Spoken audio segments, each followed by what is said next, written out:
আল্লাহকে পাওয়ার তৃতীয় একটা মাধ্যম বলে দিই আমি, সওম বা রোজা রাখা। অল্প সময় ঘুরিয়ে নিচ্ছি, সওম বা রোজা রাখা।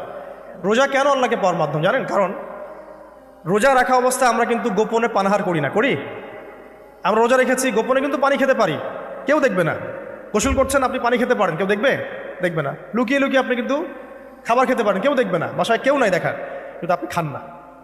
আপনি সবর করেন, সহ্য করেন, একদম সূর্যাস্তের সময় গিয়ে আপনি ইফতার করেন। এই যে কাজটা আপনি কেন করেন? কারণ আপনি ফিল করেন যে আল্লাহ আপনাকে দেখছেন।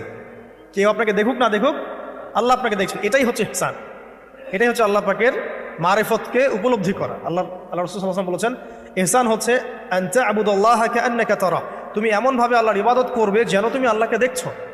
ওয়া ইল্লাম তাকুন তারাহু ফাইন্নাহু ইয়ারাক, তুমি আল্লাহকে দেখতে না পারলেও বিশ্বাস করবে আল্লাহ তোমাকে দেখছেন। এটা রোজা রাখলে উপলব্ধি হয় না যে আল্লাহ আমাকে দেখছেন? এটা হচ্ছে আল্লাহকে পাওয়ার মাধ্যম।